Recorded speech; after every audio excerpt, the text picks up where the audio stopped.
had to get this of longtime civil rights activist John Lewis. Now, he was also a congressman, served in the Congress for over 30 years, but he played a huge part in the civil rights movement. And he also participated in numerous sit-ins and protests. So, RIP to John Lewis.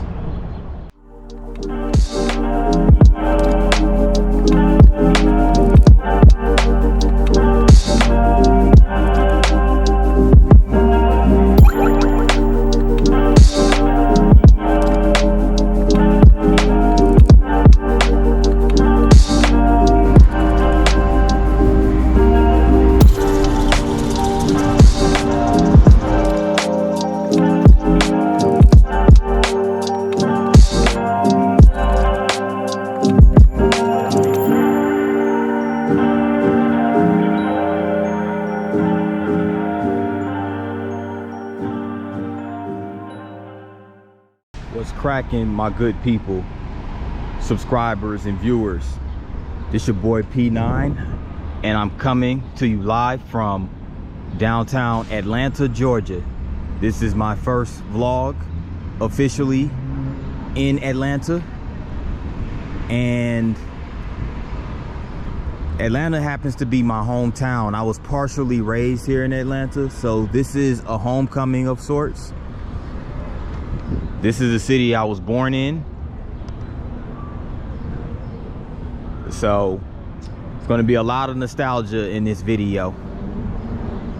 But without further ado, I am starting off here in front of the Flatiron building in the fairly popular district of downtown.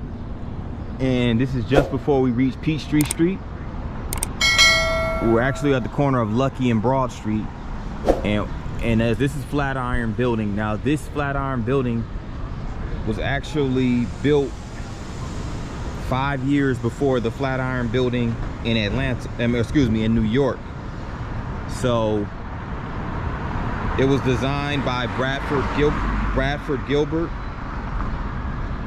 and this building actually has 11 stories. So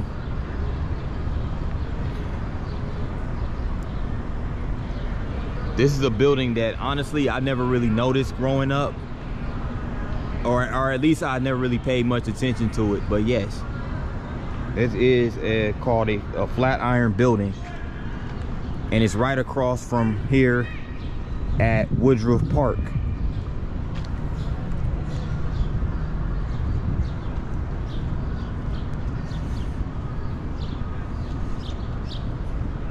As you can see here, comes the ATL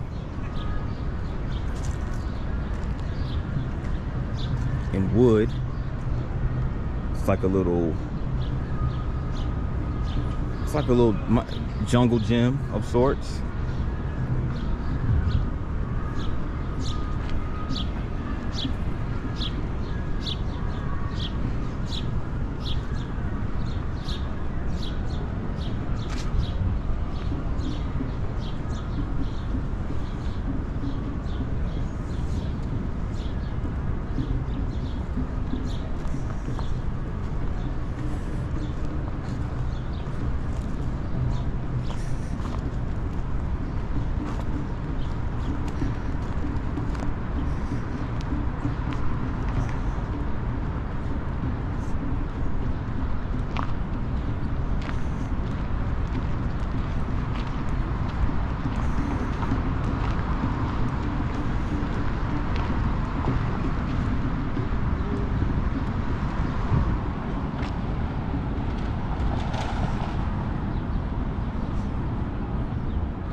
Now, Peachtree Street, which is where I'm at right now, is the major, it's like the major corridor downtown Atlanta.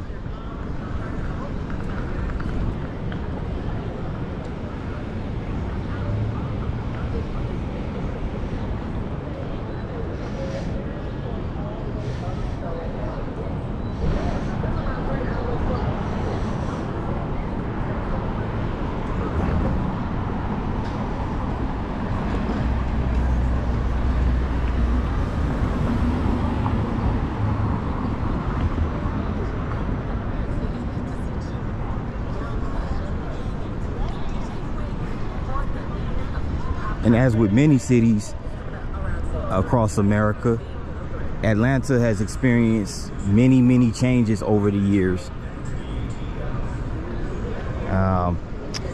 It's been experienced many changes, not only recently, but over the course of the past 20, 30, 50 years or so.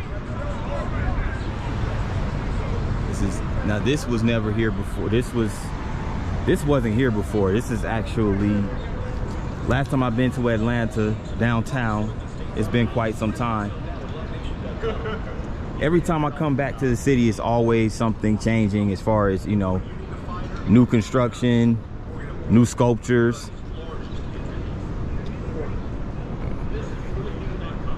But those are the things that you see mostly in these cities, especially one of Atlanta's magnitude. Because think about it, like, I'll probably say the biggest growth, or the biggest growth that Atlanta has experienced was between, like, after 1996, when the Olympics was hosted in Atlanta.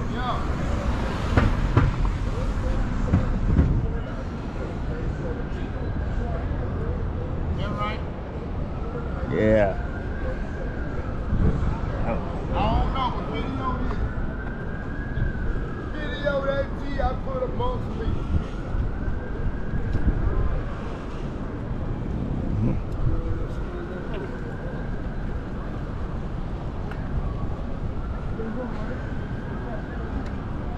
How you doing?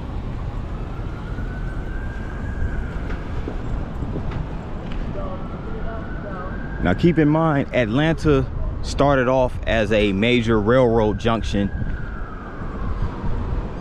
way back in the 1800s. Like,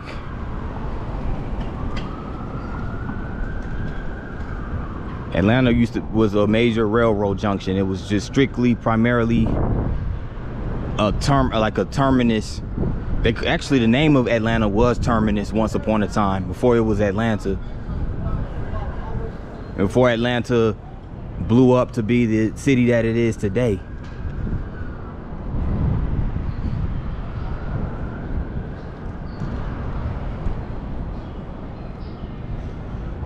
And I can't remember if it was I think it was during the Civil War. Atlanta was actually burned to the ground.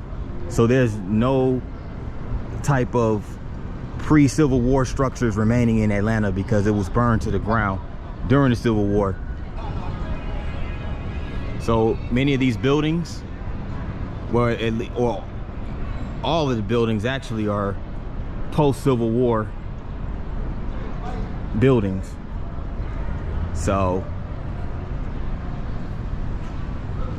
just wanted to turn around, reverse course. We're gonna head on down to Peachtree Street.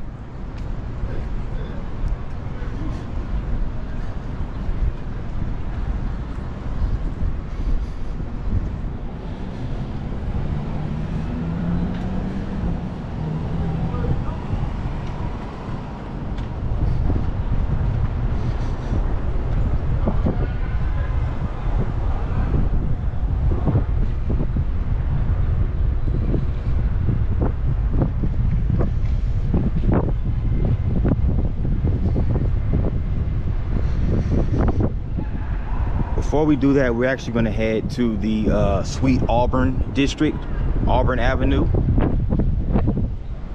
So stay tuned for that. Welcome to the sweet Auburn district of Atlanta, Georgia. This is Black Wall Street of Atlanta, Auburn Avenue. So as you can see, right here, in 1900, business and professional firms at this end of Auburn Avenue were primarily white-owned and segregated, including the United Investment Corporation building, the Equitable Credit Corporation, and the Southern Bell Telephone and Telegraph Company.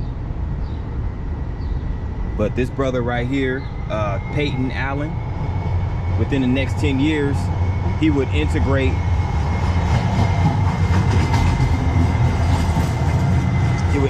this block of Auburn Avenue.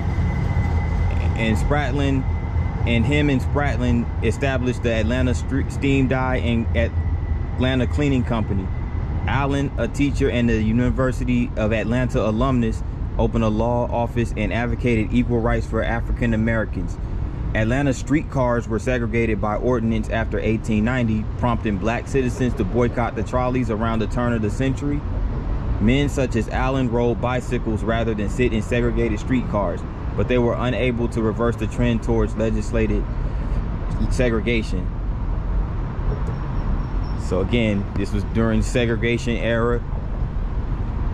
So it was very difficult for integration during that time. And this was many years before the civil rights movement.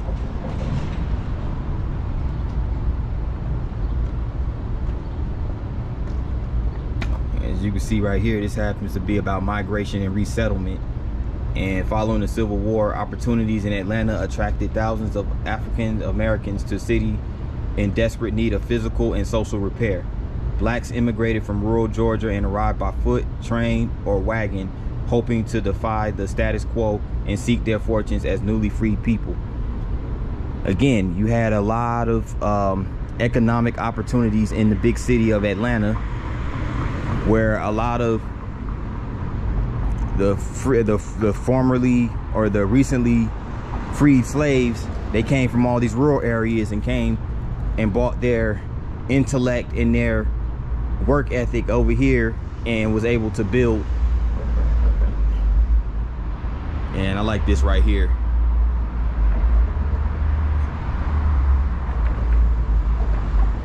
United Way of Greater Atlanta. These two beautiful sisters on this mural.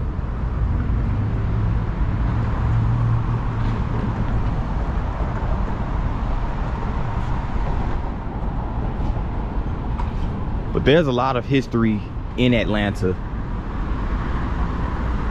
and it's Civil War history. There's a lot of civil rights history, and there's a lot of Reconstruction post-war history as well here in the city of Atlanta. Similar to Montgomery, just like Montgomery, Atlanta has a lot of those civil rights history and Civil War history. I even consider Montgomery to be the older cousin to Atlanta, you know, and Atlanta is that little cousin that eventually outgrew its big cousin.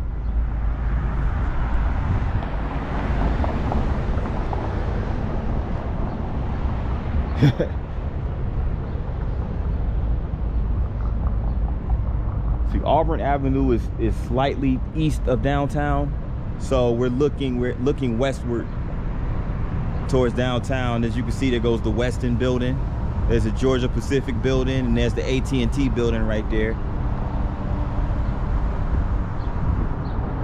So Atlanta has a lot of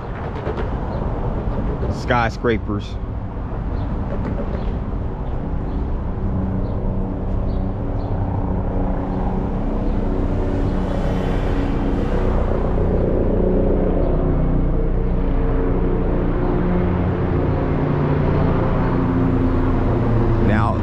Now for those that are looking for the riverfront footage, like any footage on the riverfront, well, you won't get that here in Atlanta, because Atlanta does not have a riverfront. They don't have a downtown riverfront. They're not located near any major rivers. but you'll definitely get a lot of tall buildings, a lot of green space, and a lot of museums, a lot of historical sites in downtown Atlanta.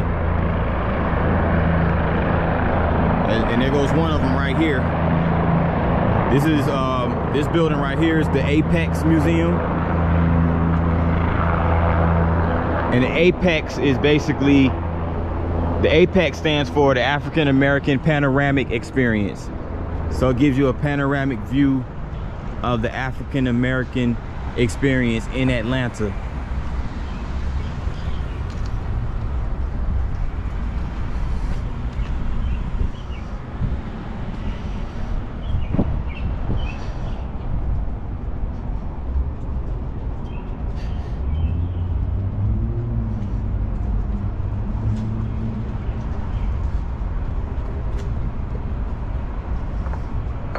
"100 Black Men of America."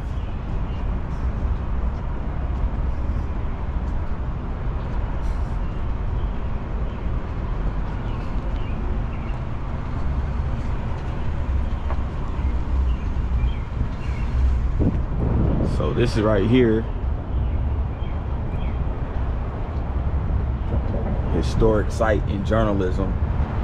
So this building right here is where W.A. Scott founded the Atlanta Daily World here in 1928, and this is the oldest continuing black-owned and controlled daily newspaper in the United States.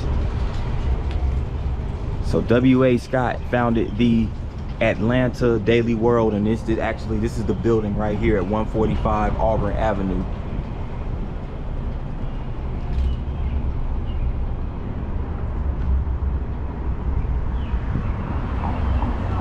We go ahead and cross over here.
So I wonder if this is built like the Coke bottle, if this is like structured to be like in the design of a Coke bottle, because you know Atlanta is the headquarters of Coca-Cola.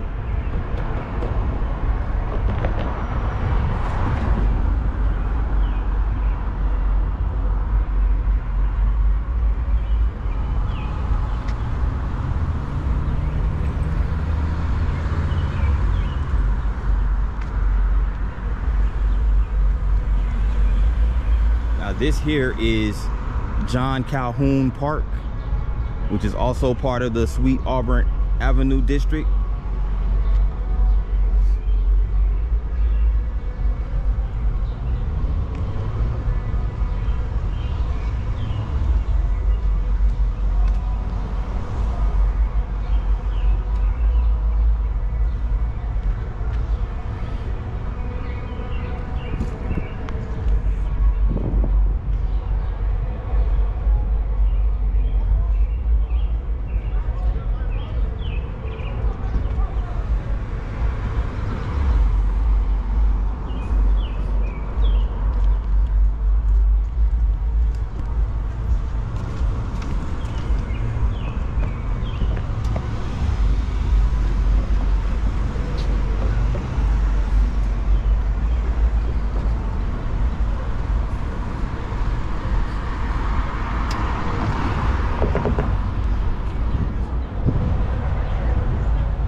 They got they have a Caribbean restaurant over there called Mangoes. Spray wash works.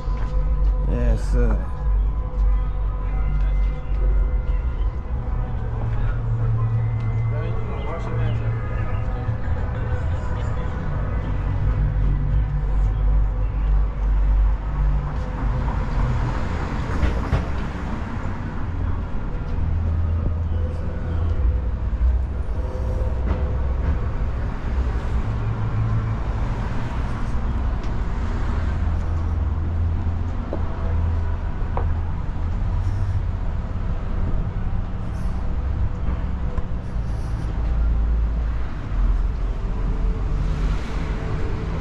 and they have a sweet Auburn grocery store over on the other side.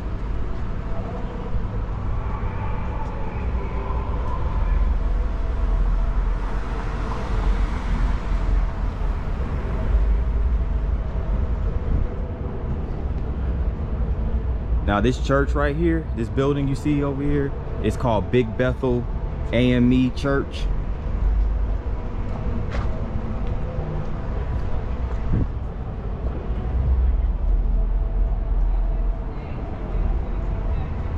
So again, once upon a time, this was the Black Wall Street of Atlanta.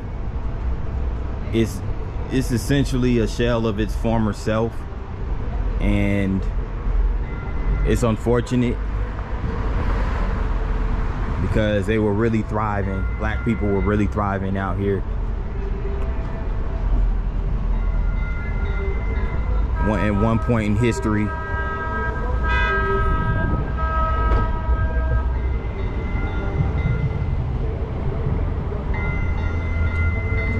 But at least they have the monuments and the historical sites to commemorate that successful time and period.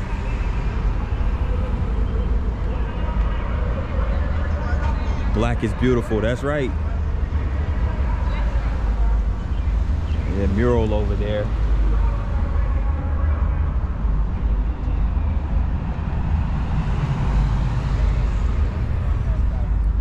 Really, all colors are beautiful as long as you're a beautiful person on the inside, you know. I just want to put that out there. It's not always about the color of the skin. It's about, like the brother Martin Luther King said, it's about the content of the character.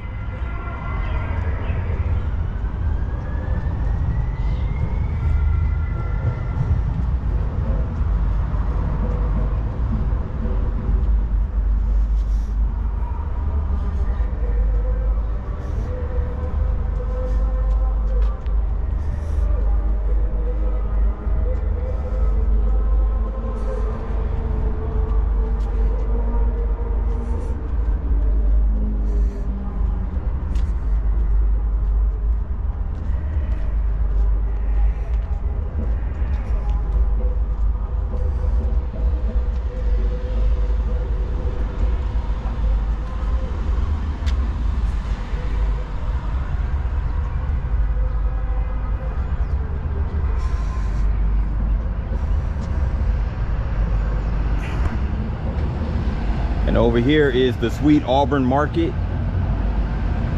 It looks like it's abandoned.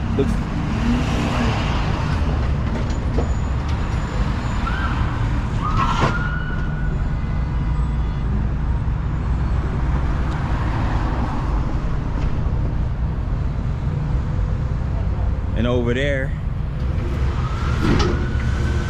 is Grady Memorial Hospital. Shout out to all the Grady babies.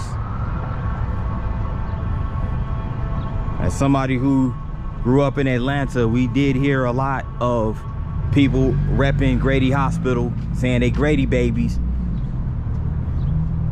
Myself, I wasn't a Grady baby. I was born at a hospital that I don't even know if it's still up and running. And if it is, they changed the name of it. It's called West Paces Ferry Hospital. Or it was called West Paces Ferry Hospital.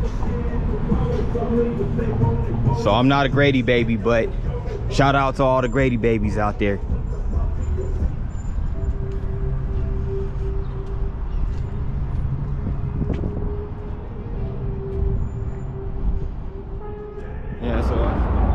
underneath this tunnel right here, there are these banners with a series of businesses that thrive during the heyday of Sweet Auburn Avenue. One of them right here, I don't know if you can see it, but it's Citizens Trust Bank. Over here is WERD radio station.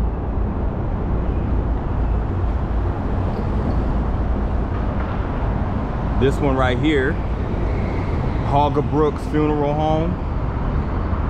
You have the Auburn Branch Carnegie Library, Cox Brothers Funeral Home, Fire Station number 6, Ebenezer Baptist Church, Wheat Street Baptist Church, and the Prince Hall Masonic Temple.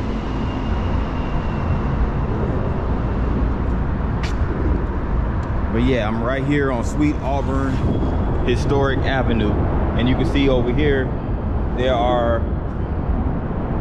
a bunch of images plastered to the wall that shows the landscape of Auburn Avenue back in the 20th century.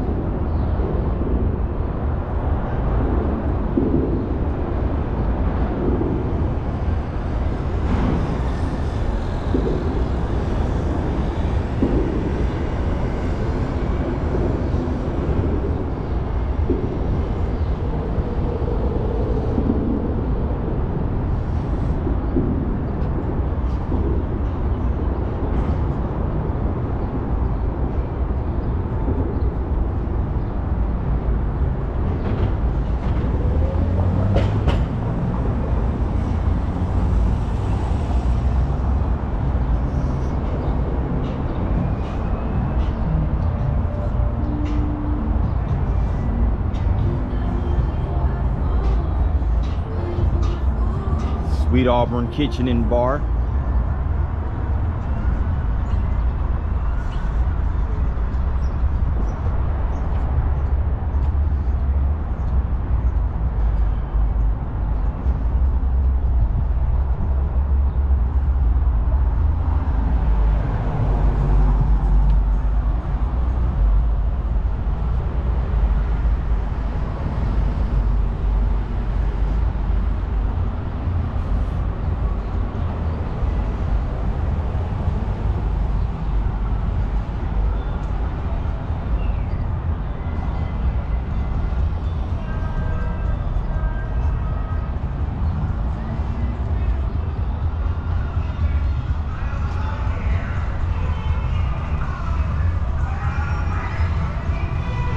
Looks like they're having some event on Auburn Avenue today.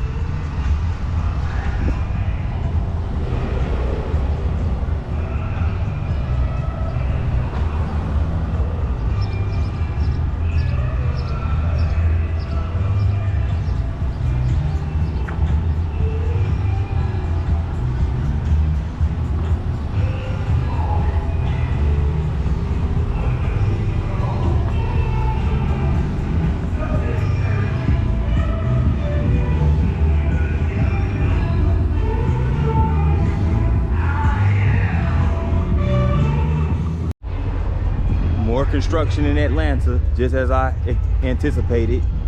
This looks like they're building, I'm not sure what it is, but they have retail space available for lease right here on, again, historic Auburn Avenue. And we also have Wheat Street Baptist Church right here.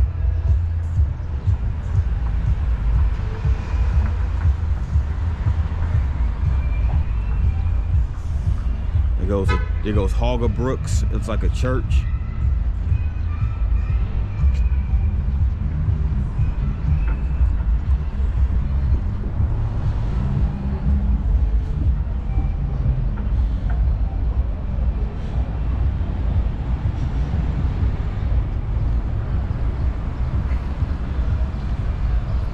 And in this building over here at the end is the Cox Brothers Funeral Home.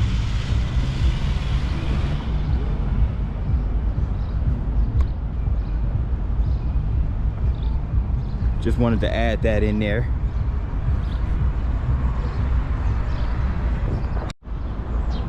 Well, I made it here to the Martin Luther King Jr. National Historical Park and Preservation District. This is a historical district located right here east of downtown Atlanta. And one of the major sites on this particular historical park is the Ebenezer Baptist Church, where Reverend Dr. Martin Luther King Jr. served as the co-pastor from 1960 until he passed away in 1968. And since then, Raphael Warnock, who's also senator in the U.S. Senate, is now the pastor at this church.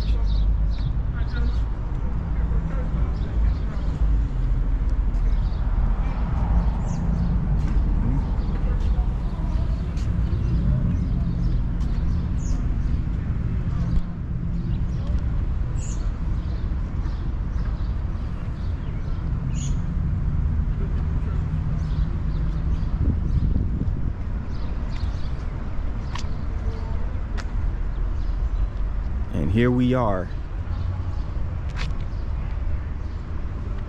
right here at Martin Luther King Jr. National Historical Park.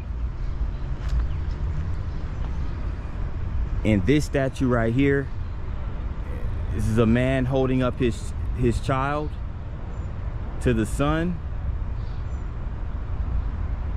And the title of this is called Behold. So it's actually, oh wow, oh, so it's Kunta Kinte actually. It's Kunta Kinte with the baptism of the infant Kizzy, you know, from the movie Roots. That's what this represents. Okay, I did not know that until now. But see, this is the first time I visited this particular, this is the first time I've actually visited a National Historical Park, believe it or not. And by the way, this is dedicated to the memory of Martin Luther King Jr. in 1986 by Morelli. Great work, great work.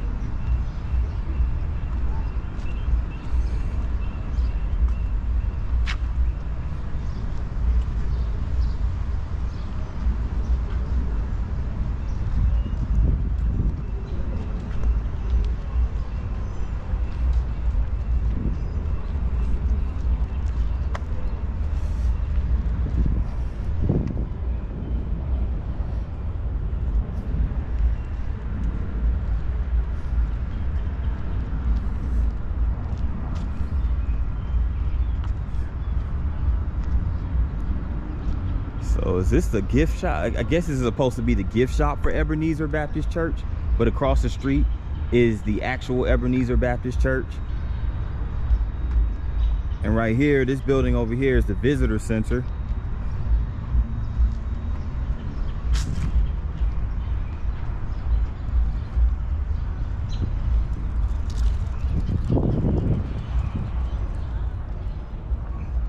There's some nicely landscaped gardens over here as well, as you can see.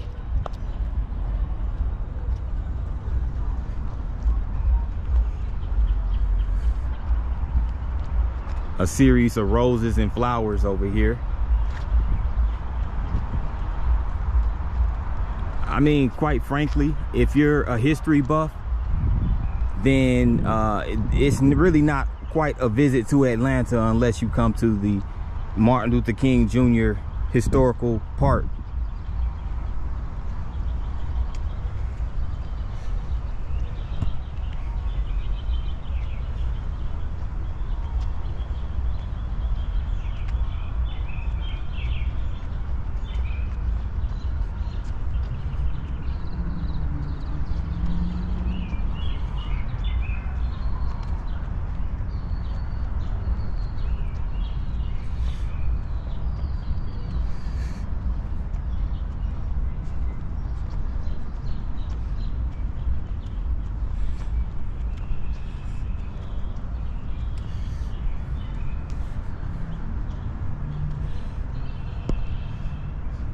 So there goes the man himself, the namesake of this historical park, Mr. Dr. Martin Luther King Jr. And it celebrated its 40th year anniversary in 2020. So I was wondering, that's when it opened in 1980. I was wondering when it opened up, but per usual with museums, they'll have like the timelines.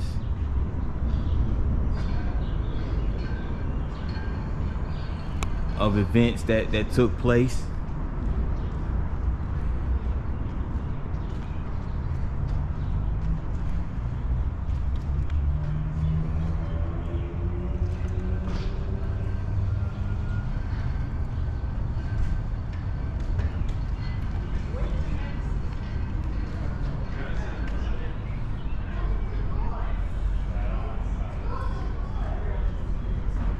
So Ebenezer Baptist Church was actually restored in 2007, and it completed its restoration in 2011.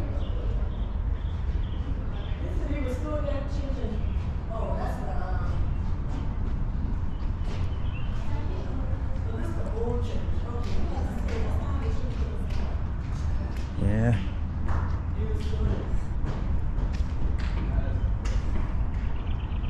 About a few weeks ago, I was in Memphis. I was actually at the Lorraine Motel where he was assassinated. It's crazy because I went there a few weeks ago, and now here I am at where it all started. You know, he was actually born in Atlanta, but he's lived in multiple places, you know, including Montgomery, where I also visited about a little over a month ago, where Martin Luther King Jr. was the pastor at Dexter Avenue Baptist Church. So Dr. King was very active. And here goes another man of peace and nonviolence, Mr. Mohandas Gandhi.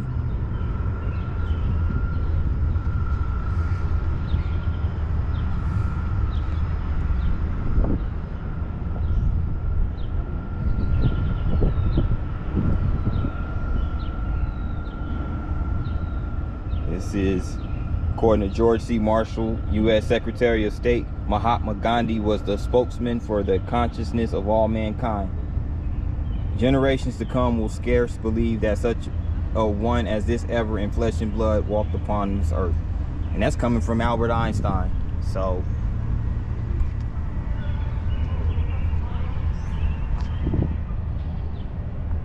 yeah, there go. Yep, that was Mr. Gandhi for you.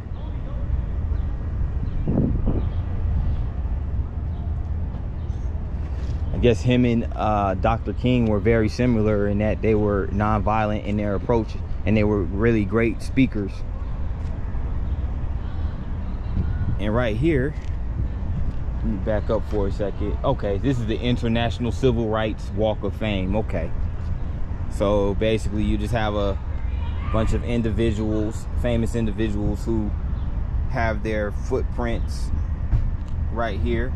You have Nancy Wilson, you have Ted Turner, media mogul, you have Mayor Maynard Jackson, Congressman John Conyers, Dick Gregory has one over here, Henry Aaron, or Hank Aaron, Mr. Harry Belafonte, Ralph McGill, Addie Wyatt, Judge Elder P. Tuttle Sr., Dr. Benjamin Hooks, Tyrone Brooks Sr., Clarence B. Jones, Wyatt T. Walker. There's a whole bunch of them. Jesse Hill Jr., Herman Russell, Dr. Maya Angelou, Prime Minister Michael Manley, Edward Brooke, he was a senator, Tom Joyner, radio personality, Reverend Al Sharpton, Sammy Davis Jr., Kathy Hughes, Danny Bakewell Sr., Mayor Sam Massel, Mayor Ernest N. Morale.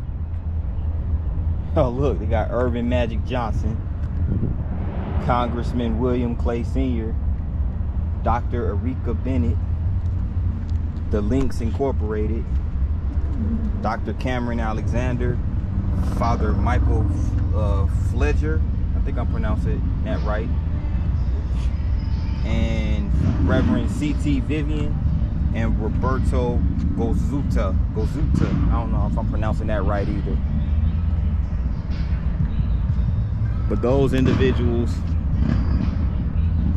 have been inducted into the Civil Rights Hall of Fame. Congratulations to them.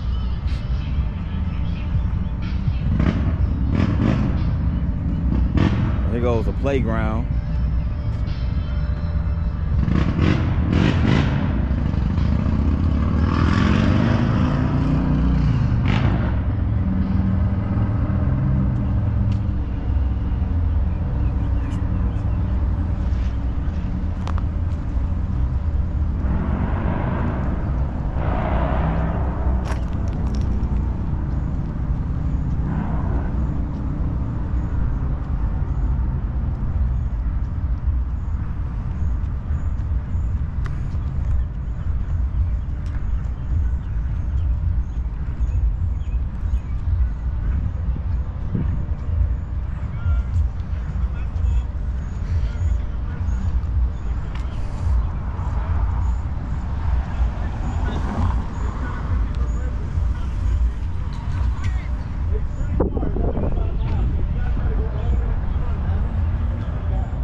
Picture of Dr. King and his daughter Bernice, and right here is this quote: "I have a dream that my 4 little children will one day live in a nation where they will not be judged by the content of their skin but by the content of their character." And that was from his famous "I Have a Dream" speech.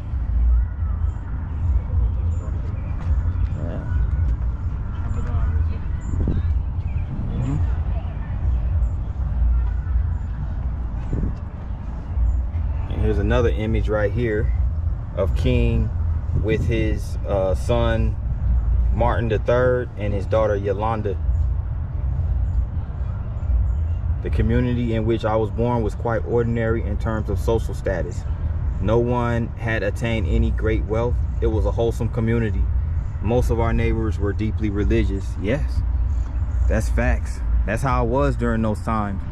We might not have had a lot of things, but you know, we were religious. We were rooted in family and morals and values, so that makes sense. And you don't really have to be wealthy to have morals and to be righteous individuals. You just have to have an open mind and an open heart, really. But that concludes my walk on the King Trail. Stay tuned for more footage.